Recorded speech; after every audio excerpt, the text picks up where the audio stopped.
Hello, everybody. It's Gary Stuckey with Real Music. Hope you're doing okay wherever you are today. Got a great show coming right now. So get ready, get happy, get excited, and answer me this. Do you believe in magic? Well, if you do, have I got a show for you? I believe in magic because it was magical whenever it was announced that this man would be on my show. Of course, I'm talking about the legendary singer, songwriter, and musician John Sebastian. You know him from Lovin Spoonful and his solo career. He's talking about that career and a lot more, and he's answering my questions, and I'm just blown away. I think you're going to enjoy it. But here we go. Here's John Sebastian. How are you doing? So I'm doing good, getting ready to go out on the road with Jimmy Bavino and, fun, fun stuff. Fun stuff, yeah. It's always fun, right? To go out on the road, right? To a certain extent, yeah. But there's some bad parts, I guess you could say, right? Right, To yeah, you can the skip road. travel and yeah. But you're not doing it as frequently as, say, 1966 or something It's not Very, like those, right? that's very accurate. Yeah. Yes, Uh, indeed. and I get that's okay. It's okay to wind down and enjoy That's life. right. That's right. Folks who don't pay attention to it are going to have more trouble. Sure, sure. All righty. Yeah, I do believe in magic. And Catherine, I do. Uh, well, where shall we begin? Hey, let me tell you a quick story, though. Okay. Yeah. My dad is a big fan of yours. He's probably a couple of years younger than you, and he listened to you. You're one of his all time favorites. And when I was probably 8 or 9 years old, he bought me my first cassette tape, and the cassette tape was the best of Lovin Spoonful. That's the first album or tape I Ah, ever had, and I played it nonstop. I had a little portable tape player, so I played it nonstop. So all those songs were embedded in my head, and I do appreciate them. Some great songs indeed. Well, tell me this now. You come from a musical family, right? I know that there's some people in your family that had to have played some yeah. music. So tell me about that. Well, I was very lucky having a classical virtuoso father. And my mother was a radio gal. And so she'd do anything from write comedy to sing songs and pretend to be other people when they didn't show up. That Yeah, works. that was a real thing. She was That's good. She was a good mimic. that's Uh, good. so yeah, that was a wonderful setting because I was listening to a lot of radio because mom would be listening to hear a bit that she'd done, or my Aunt Vivian Vance was frequently involved. It's a wonderful thing. That's awesome. You were surrounded by people that were musically talented and just talented, period, that probably encouraged you and always was there to say, hey, keep going, right? Did you ever have any, when you were first playing music? I know, when you first set out to play music, you kind of get frustrated. Did you have those days where you go, I can't do this? It's funny. I approached it so slowly that I never hit that mark. It was a slow cruise, Right. and so I was lucky that way. That's good. That's good. That helps you not give up. Yeah, you didn't jump full force into it. That's good. Yeah. Uh, now your dad played harmonica, and so you started playing harmonica, right? That's kind of one of the first things that you played. Now I'm interested. I know you play guitar, but how did you get to play an autoharp? That's not something you see every day. You see a band on TV, and the guy's playing an autoharp. Well, How did that work? I went to a wonderful commie camp, and some of the girls at that camp played autoharp. And I was fascinated. And then I also realized that what they were doing was Travis picking on an auto harp. And basically, I guess that's Mother Maybell style. And Yeah, so I was just trying to learn that. And it was a really great opportunity to learn something like that. right. Is it hard to play an auto harp? How do you play that as far as like comparable to a guitar or Yeah, something like that? well, the thing is you're you're using the buttons to determine the melody. Hmm. So you might be turning an entire chord around just to be able to play ba da da. Just to do that, you got to go da da. So Right. uh, that is part of it. Uh, Finger picking really helps. Yeah. Uh, that really uh, just makes it much easier to pick out those melodic notes. Right. And of course, they still are just a chordal style of auto harp too, where you're just sweeping across and, Right. gets the job done just fine. Cool. I've never tried to play one. I have to pick one up and see what I can do. You never Yeah. know. I might be a wheel. Oh, everybody has one. It's out of tune. It's in the attic, That's and right. it would be $30 if you really saw that. Exactly. I got to go dust it off somewhere. Uh, hey, no, you went to boarding school, right? Yeah. So how, you know, I went to regular school. Now, how was that different? I mean, did that kind of affect the way you looked at stuff? And I know, and you're around people, does that affect you a certain way on how you develop, and things? It's just something I was thinking about. Yeah, yeah. I think it helped to make me a somewhat unconventional character Yeah, because I got to boarding school, and the most important thing was the fact that my hair was still long from being in Italy, and I thought about that for a while and said, "Gee, I wonder if my marks would change if I cut my hair." right. I cut my hair, and my marks changed, and I lost all respect for Blair Academy at that moment. Right. This is really what you want, you know. Right, And right. so, yeah, I was rather disappointed by our American system at that moment because I just come from the brothers in Notre Dame International School, Right. and, and man, your knuckles could be in bad shape if you didn't do your work. Sure. So I it's imagine. a lot better than, I mean, I really Yeah, love Friends Seminary. Everybody was so kind. right, right. Wow. I know those were some rough years, I bet. Wow. Um, Now, when you were setting out on your adventures of playing music, what was the first gig that you ever played that you can remember?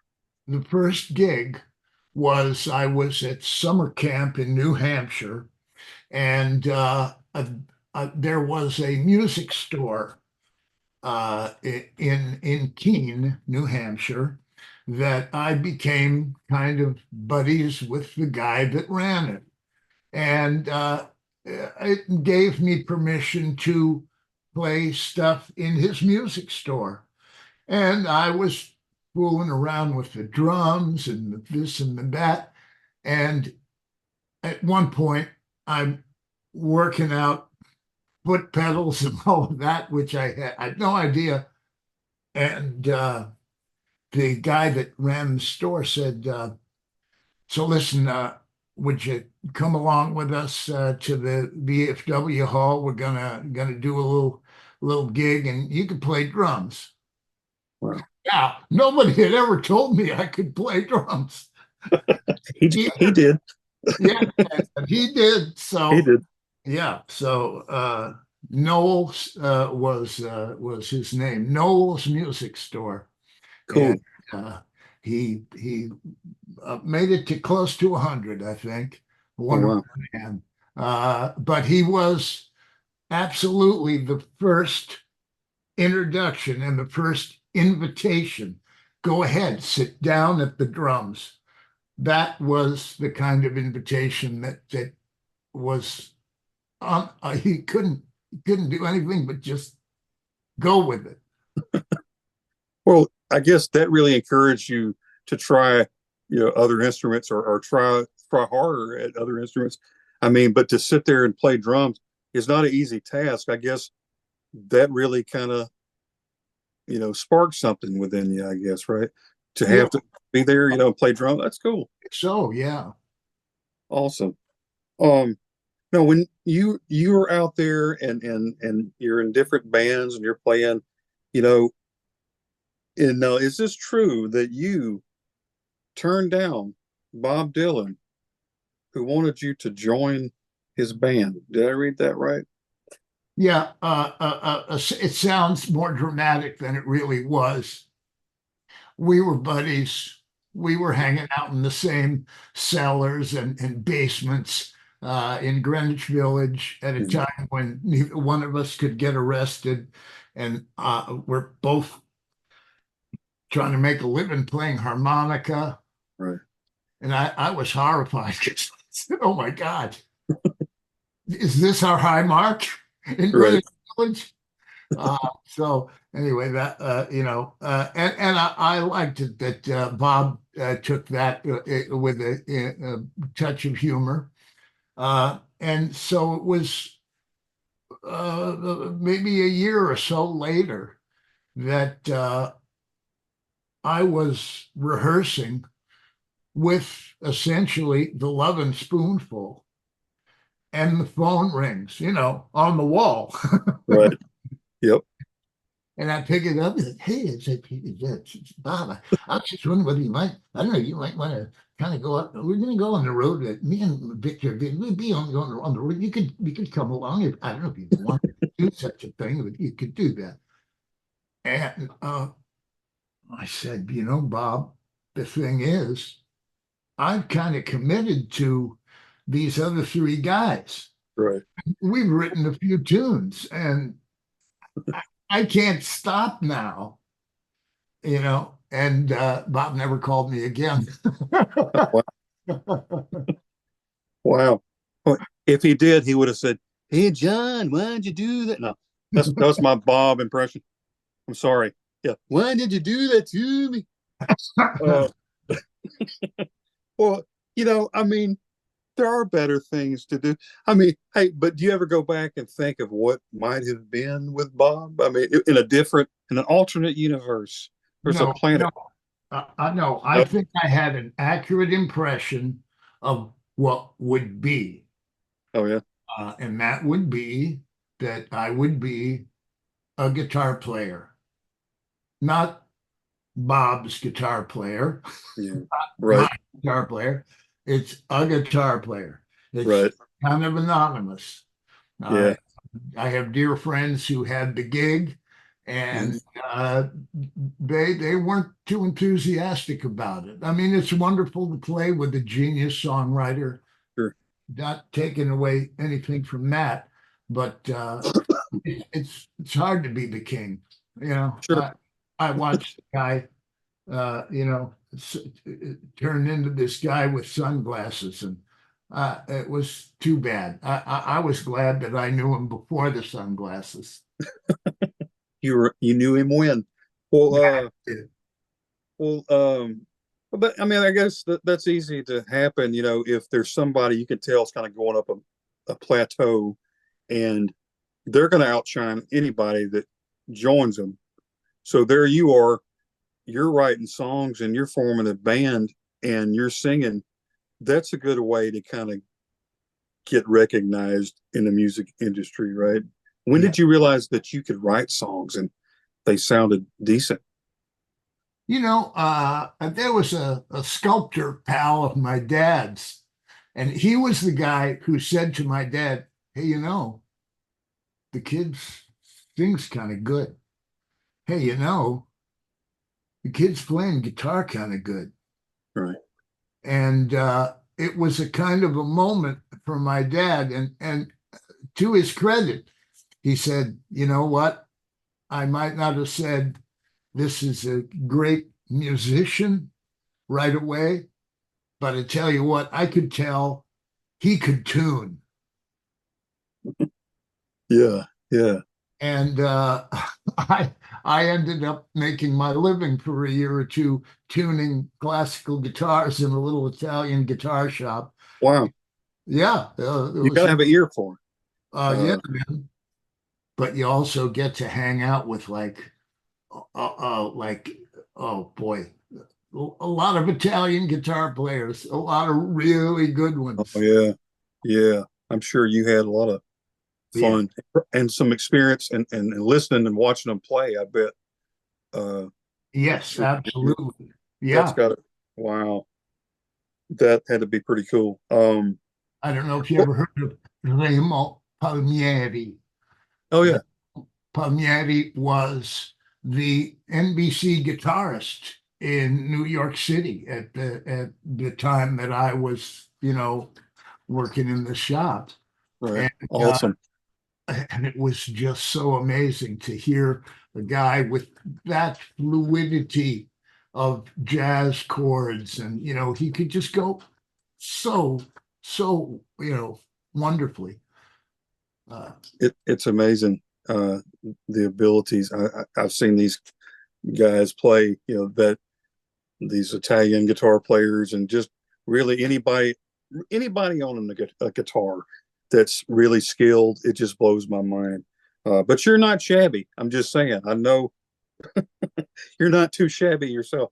Um, Lovin Spoonful, though, you know, that's an interesting name. I'm sure you've been asked this 10 million times, Sure. but Lovin Spoonful, what is a Lovin Spoonful?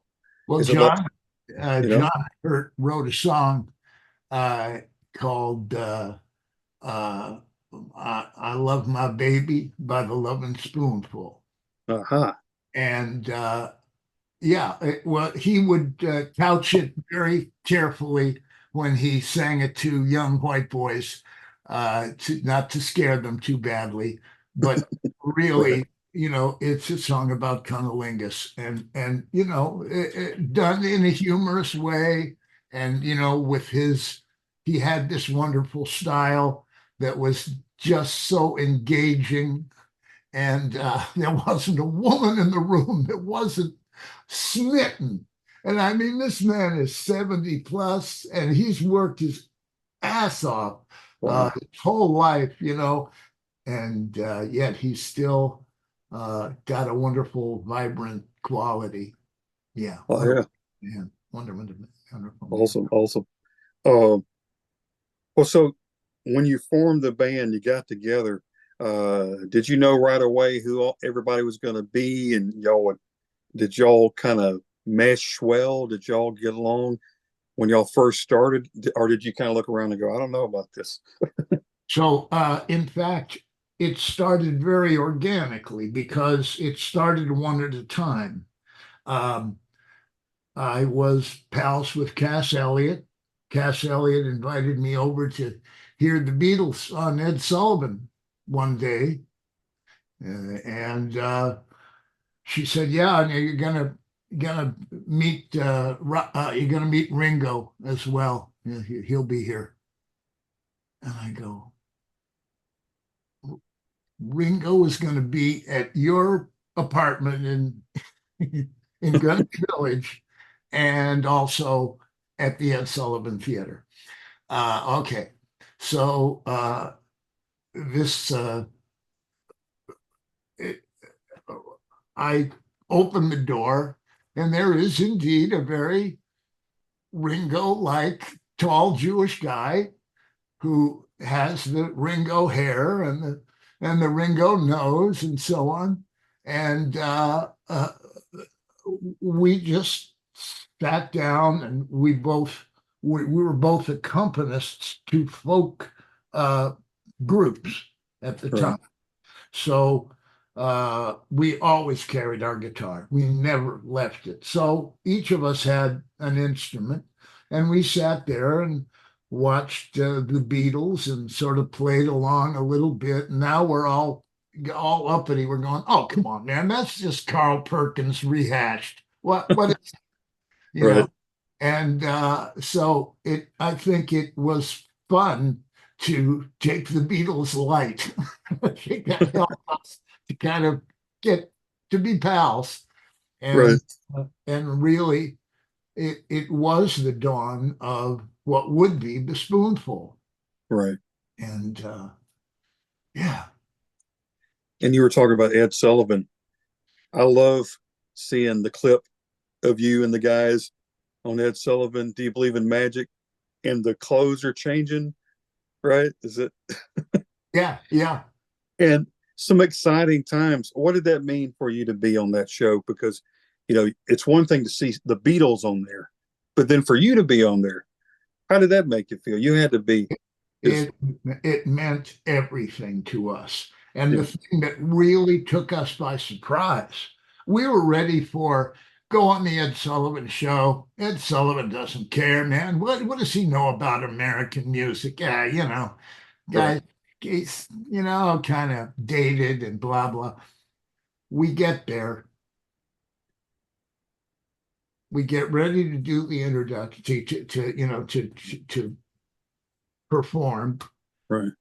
Ed Sullivan goes, ladies and gentlemen, this is the future. This is the American answer to the Beatles.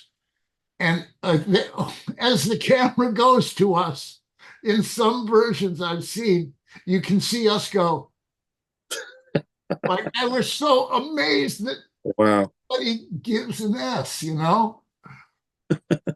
So yeah, it was a wonderful thing. And he had us on a lot of times. We were frequent repeats. Right. Well, he wasn't wrong in what he said.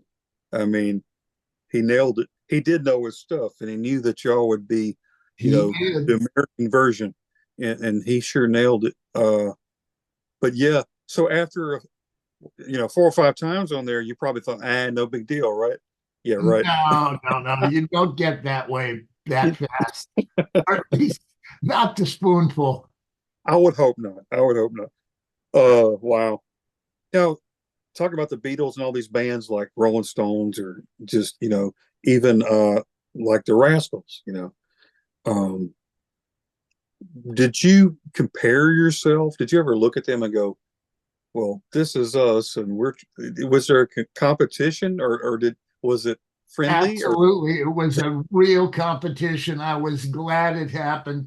And it was 2 Italian band leaders going, God damn it, how can we do that? That's cool. We don't know how to do that. And that was really the case for both of us. Yeah. And Felix Cavaliere and I are very big buddies as a result of that. And in fact, Zalman and I were in Midtown, and we heard music coming through one of the big, it was kind of a strip club, not quite a Topless, but that kind of a club. Right. And there's we go for the door of this club, and as you open it, it's a sound like a train coming through. It's 2 guys. It's Felix Cavaliere and Dino Danelli, and that's the 2 of them. And we stood there gobsmacked and listened for about a half an hour and went, we are so effed. I mean, said, brother, we are in big trouble now. Right. the black Italian guy sounds black Italian. The Dino is like, he's like a virtuoso drummer. Right. Weren't drummers like that at that time, really. It's crazy.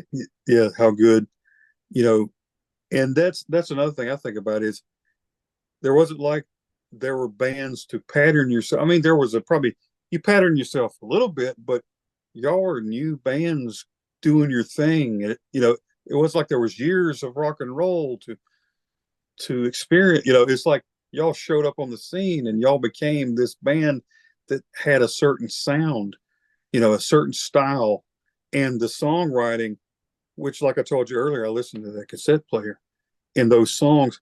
Now, I enjoy your songwriting. How did you develop that style? Because it's not is there a certain way that you begin to write a song? Is there a pattern? Because it's not a normal pattern, whatever it is. It's not cut and paste, because I mean you'll be over here and then you'll be over here. And then it'll be this chord, but then you'll throw in this chord, which I love, but it's totally different than anything I've ever heard. I was very lucky that these ideas were coming to me, and part of them were the result of being interested in jug band music, which has some of those kind of raggy chords that Mhm. might not seem like da da da da da do da do do da da do da da do da do do da. That's the game to beat. Right, right. And And not hard game. Not, I mean, everybody was doing that, and then you do this, and it's like that's when you stand out because you're doing something different. yeah, And the auto harp though really made you look, yeah, different. So that that was helps too. What else can you do? But you had that image. I love that. I love the music, from that era. Why do you think that era has not been matched since then in that style and that, I don't know, passion? There was a certain passion about the 60s that I don't think has ever been matched. Why do you think that? Well, I might agree with you, but that might just be my jaded age coming through, because indeed, every style of music comes through. I mean, when reggae developed to this point where it had like Family Man Barrett playing bass, Mm, and some of those great scritch guitar players, that's a thing. It's a thing that won't be denied, and it is an original idea. right, So that, I think that almost that if you are microscopically interested in one style, you will find that thing that makes it be reggae or makes it be rock and roll, or right, those. right. I totally understand that.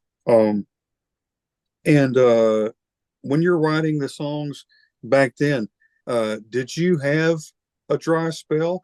Or did they just kind of come to you and you're like, I better write this down? I mean, how did these songs just, I mean, did it take a while? Did you sit around for a while, or did they just kind of pop in your head?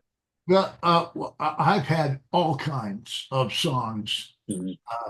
in the process of doing the spoonful and whatever followed. Uh, I was very, it was just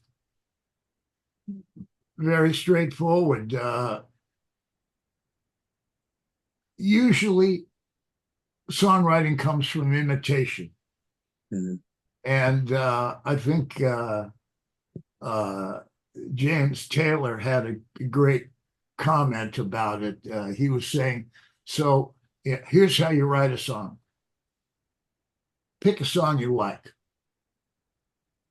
gouge out the good part, Right, and then put it in your song. right, right. I just loved his You That's know, that it was so mechanical and nothing fancy here. right. That, I mean, that's straightforward. Yeah, yeah. That's And I'm thinking of Jean Baptiste had a great comment. Somebody said, "How do you write songs?" And his answer was, "Learn songs, mhm, learn more songs, and keep learning songs." And there will come a time when some of these chordal effects have a way of penetrating, a deeper thing in right, you. right. And you know, like when I was younger, listening to your, the greatest hits, and then I carried that radio around, and listening to the top 40, or Casey Kasem was playing, all these people when I was growing up, and I was thinking, there's a guy somewhere writing these songs. So it inspired me, especially like I said, your cassette tape. I thought about a songwriter point of view, and it's you know, you have a blank piece of paper. I've always been amazed with art and writing. There's a blank piece of paper or whatever you're writing on, and you create it from the air, based on what you've heard, based on what you're feeling, based on maybe a song you heard, you kind of put your own little spin, and maybe you grabbed it and snatched it. But was there a certain mood? What is the moodiest song you ever wrote that maybe you were feeling the most, I don't know, inspired, and you just took your feelings and put them on a piece of paper? Is there a I, song like that? I think I'd go with The Room Nobody Lives In, Mm-hmm. which uh, just was a rumination on a third floor room in an old Long Island house that I lived in with my family for a while. And it it it had its own mood for me. It's up the stairs and four doors down the hall, Mm-hmm. and no one ever goes there except for linens when the family comes to call. And I don't know, I got into that mood, and it was unique for me. Nothing else, it wasn't a lovey-dovey song. It wasn't, I hate you song. It was a lot, could I be. couldn't picture that from you. But okay, after Lovin Spoonful and you go solo, was that experience different? I mean, I know it was different, but I mean, what what kind of change was that for you? Being in a band, you're surrounded by guys that have different ideas, you're playing with them all the time, but then it's you. So it's a different world. How was that experience going from a band to going solo? Well, I have to say that it wasn't that unpleasant because of the way it all happened. Yeah, Uh, the Spoonful had kind of run its course. yeah, Uh, the guys were maybe not as driven as they had been. yeah. And also, I had begun to make a record with Paul Rothchild with a completely different plan.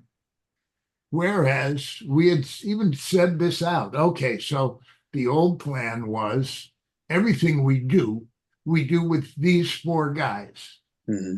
We don't do them with Hal Blaine.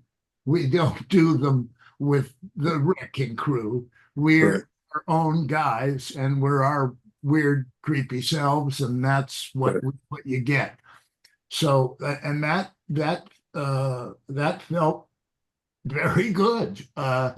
And this new opportunity to say, let's kind of cast singles Hmm. like you cast a movie. Say, who would the best this guy be? or who would the best that guy be? Right. And you pick them, and the John B album was pretty much that idea. Right. One thing is kind of rough, and so I go get Felix Popularity, and now we got this thing that sounds like mountain. You know, Right. I mean that was the game. Then Right. we said, well, she's a lady. We hired several um, uh, like classical, but a particular like I'm missing a word, kind of Renaissance Mhm. style. Right. And that was an opportunity to go, okay, well, instead of a cello, what if we used a viola da gamba?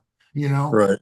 Right. That and that was a wonderful driver for that album. Yeah. Every one of those singles or every one of those bands had its own mood. Right. And what was your approach on each album after that? I mean, did you set out in your mind when you were creating an album to go, I want it to be like this? Was it more a pattern, or was it more just kind of letting yourself just flow through these albums? Early stages with more money, it was an advantage. Yeah.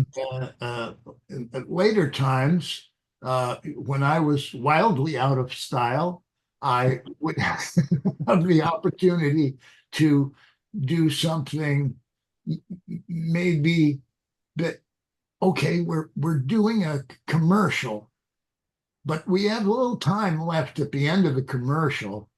So Right. why don't we, I don't know, do a track, and then we'll figure out what it is.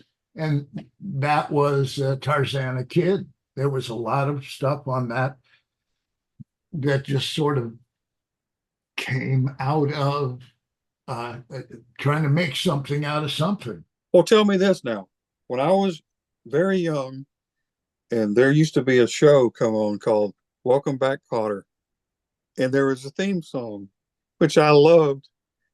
You know, how did you get that opportunity to sing and write a song for that show? Because that, to me, and I was thinking about all the theme songs of every cool show through all the years, that's the tops, man. That's my favorite. I Well, love that song. I love it. How well, did you get that? I'll tell you what, I'm going to oversimplify it for you for a minute because you were a New York kid, right? Right. So, do you remember Babaloo, Babaloo, yeah, Babaloo, Right. Babaloo, yeah, Babaloo, Babaloo, yeah, the Big Bob Lewis Show. Welcome back, welcome back, welcome Right. back. Oh, okay. So that really was the core of. I think I got the assignment. I went back to my house, and I had a couple of tape recorders that I would cheat back and forth and get something going, and went into the television guys the next day in Burbank, and I showed them this cassette tape, and they go, "Now wait a minute, they only told you about this yesterday, right?" I said, "Yeah." He said, "How did you get this so fast?" I said, "I was a sweat hog. That's that's why." That's right. That's good. So that, sometimes something comes to you that you kind of don't expect, and then you go, "Wait a minute, this is custom made for me." Right. It's like Brer Rabbit, the Briar Patch. Right. Right. I was born and raised in a Briar Patch.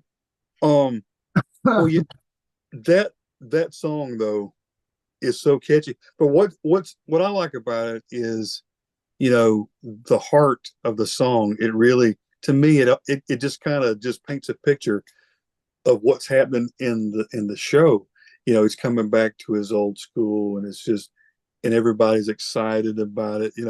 I mean, was there, uh, did you know about the show, like 100%, the Okay. whole plot and everything beforehand, or how did you know about all that? Yes, I was in touch with the director, and I was in touch with the producer, and it was a fairly straightforward thing that those actors, that was part of what was creating that mood, but also that show was called Kotter. Right. I wrote this song called Welcome Back. I said, please don't make me say the word Kotter, because that diminishes the song. It makes it be just this thing that slips into this television format. Right. But if we don't do that, it can be a bit more of a universal idea. And Right. and yeah, uh, I had written that totally the welcome back thing after failing. I wrote a horrible song, and at the end of the horrible song, I got welcome back, welcome back, welcome back. I went, that's just the Big Bob Lewis show. I said, okay, but that's good. so Right. so that's how that happened. Wow. I don't think anybody is going to complain about that song and and say it was a failure. That I love it. I really do. Um, well, did you ever perform that song in front of these guys like Gabe Kaplan and John Travolta? I mean, I could just see you on stage, singing that. I don't know. Were you ever there during the taping of that show? Yeah, I was there, yeah, on the sidelines, and I just that one day that I really did, uh, you know, the, those guys are good, that's the thing. I had it, okay, it's a dumb little show, but you know what? You know, Travolta's gorgeous, and there's at least, trying to remember the tall black guy. Oh yeah. Uh, I'm remembering his, Was it Washington? Washington? yeah. Oh, Well, that's the character that's the name. character. I'm trying to remember his name too. Yeah. I'm bad with names, but Anyway, yeah. what a lovable guy. The whole team, it was really good. Bobby, the guy being the Jewish Puerto Rican, Oh, was, yeah. he was a funny guy. That was a cool show. Up your nose with a rubber hose Yeah. and all that stuff. That's really cool. Cool times, you know. Um, well, so when you were coasting into I know that was like late 70s and coasting into the 80s, um, did you use your past experiences as a guide to take you to the next level? I mean, how did you face, if there were times where you weren't doing anything, or maybe you weren't as popular as you used to be, what did you do, and how did you take that, uh, in consideration? How did you deal with that? Well, my solution was, you're gonna make me unpopular? Wait. I've got something really unpopular. Let's do jug band music. Let's Yeah, get a wash tub and a washboard and a six-string banjo and make that a world. right, So, and that was I think 90, 91, 92. And what came out of the dawn of that, which by the way also included Jimmy Vivino back then, uh, cool, yeah, we both ended up uh, making this sort of pseudo jug band style because we wanted it to sound like the old guys, but we wanted it to have new content. Right. And so that worked out in a group, there was an album called Chasing Gus's Ghost.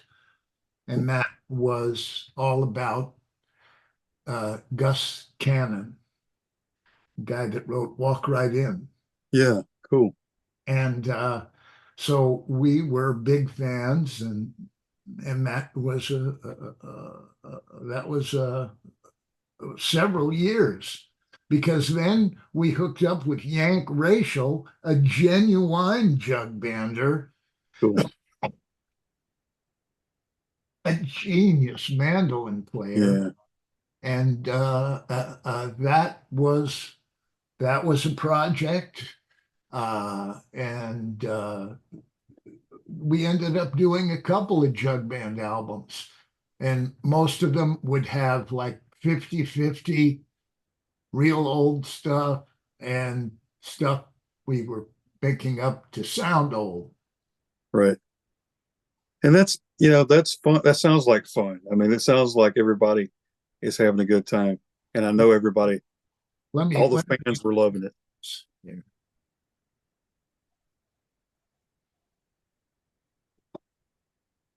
Hello.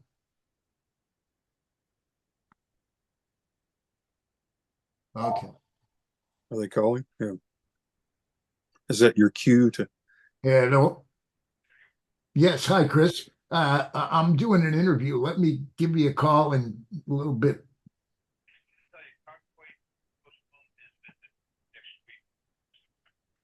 Oh, okay. All right. Later. Bye. Yeah. Cool. Well, that sounds like, I picture everybody sitting like the old days, sitting around in a circle and everybody's playing, in a barn or something. I mean, back in the day, that's all you had. I mean, it sounds like music comes full circle sometimes. Do you find that enjoyable, just as much as you did back in the 60s? Is that comparable to then? Oh, yeah, I think so. Mhm. Music has that quality, no matter what era it's coming from. I'd say, yeah. Right. And you've been creating music and playing music for all these years. There's probably something inside of you that says, I got to keep doing this. Do you ever see yourself not doing this? I try not to make my job too permanently one thing. You can get bored with songwriting just like you can get bored with punching a clock. And there's a moment when you go, I don't know, this doesn't feel as genuine as it used to. Right. And yeah, that's a factor. I've been fairly lucky that it hasn't jumped on my back too much. Right. That's great. Well, you've got some shows coming up. You were talking about with Jimmy Vivino, Yeah, yeah, and that we're going yeah, to be heading up to Austin, Texas, to the State Theater on the 28th of this month, and then Tom Powell, Texas, on the 30th and 31st and September 1st. And then we're going to be at Bethel Woods in the neighborhood, man. all right, right down the road. Yeah, right down the road. And then we also play in the City Winery in Philadelphia. And that's like the October 6th. Awesome. Well, that should keep you busy, for a while. Yeah. Keep Just keep keep the calluses working. That's what we're trying to do. Well, Sure. do you still, I mean, you sitting around one day, do you still write? I mean, are there times where you, talking about getting bored, do you sit around and go, I think I'll create and write a new song. Have Just you done sort of, that lately? sort of fooling around, but I can't say that I'm as driven as I was at 25. I just, it's fine if something good comes, I'll be glad to work on it. Yeah. And yeah, so sometimes, somebody else gets an idea and wants help. And so there's a lot of ways that songs happen. Is there somebody currently that you have heard that you really like that's a newer artist that's maybe comparable to you that you think about that reminds uh, they remind them of you? Is there anybody like that you can think about and go, yeah, I can see it?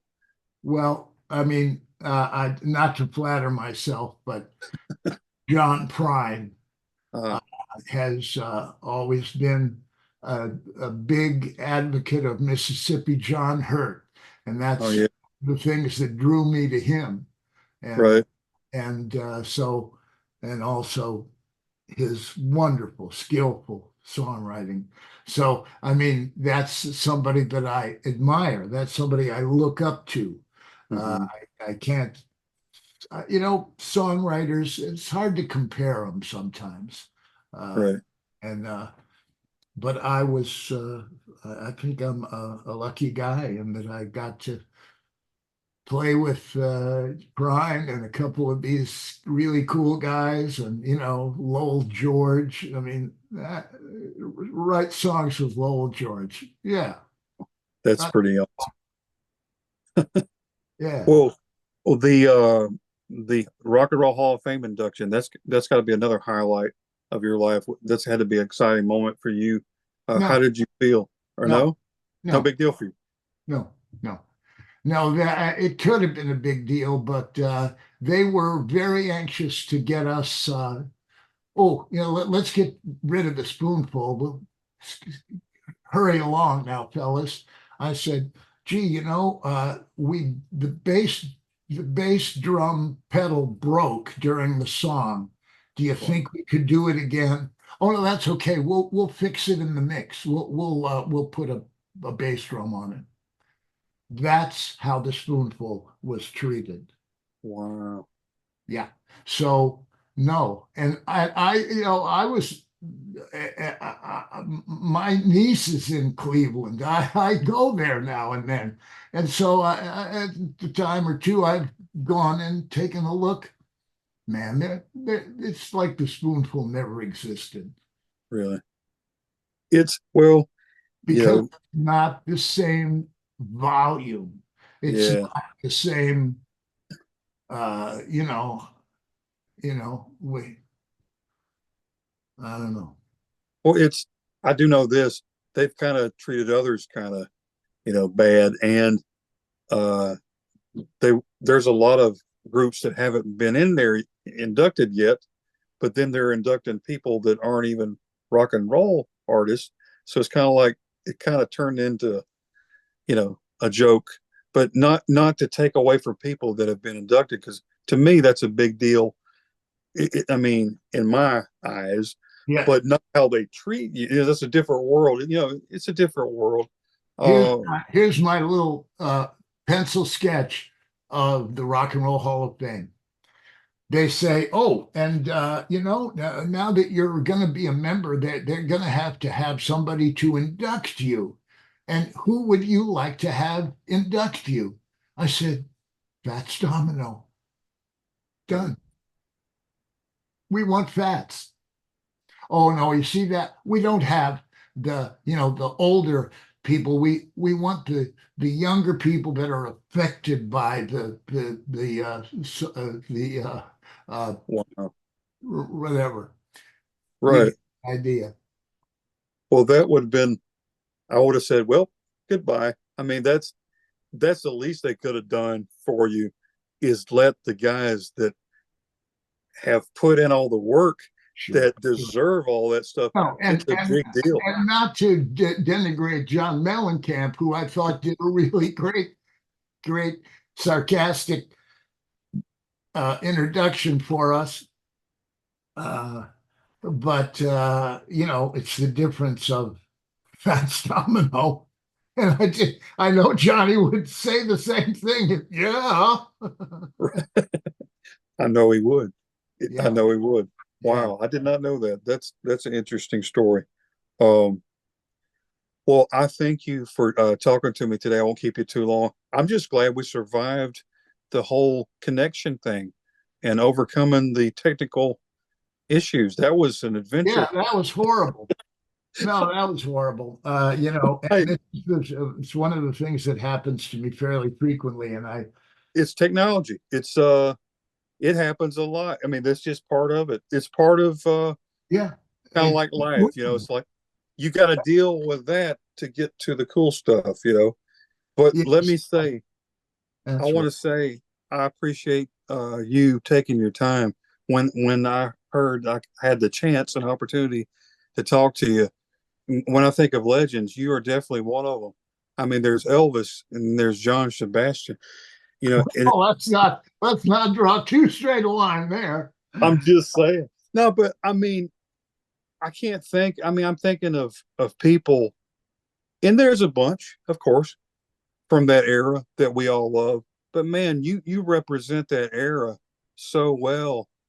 You're a good spokesperson for that, and you're still doing it, and that means a lot to me because I see that dedication that you have, and that's awesome. And looking back on your career and seeing all you've accomplished, that's a big deal. And I consider you one of the best songwriters, musicians, singers.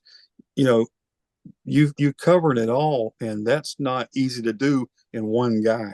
And I do thank you for talking to me because it's like I'm going to have to go pinch myself later to see if this was a dream because to me it really is. It really is. And my dad says, "Hey, he's back there somewhere," but you know, he loves you, loves your music, and he gave the music to me and carried it on. And but I thank you for your music and all that you do, and I'm looking forward to more years of hearing you. Maybe I'll see you out there somewhere. I hope. Well, terrific. If you can, love to see you. And I really appreciate your patience on this and good questions too. So Thank you, thank you. that's as good as can be. Well, I'm going to go find that Lovin Spoonful tape, which I still have, and play it in Okay. honor of this moment. But I thank you so much. I hope you have a great uh, afternoon and the rest of your evening. And I hope, good things are coming for you. And I hope all the best to you. Well, thank you very much. Thank you very much.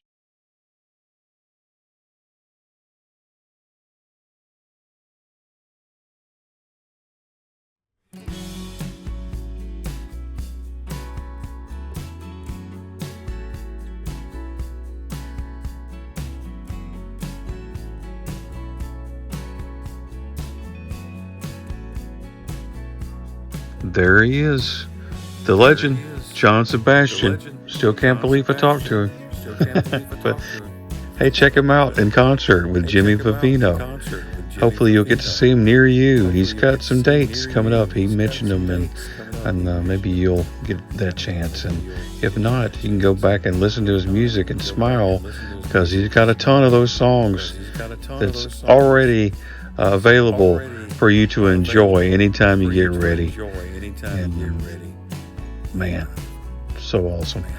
Hey, thanks for tuning in.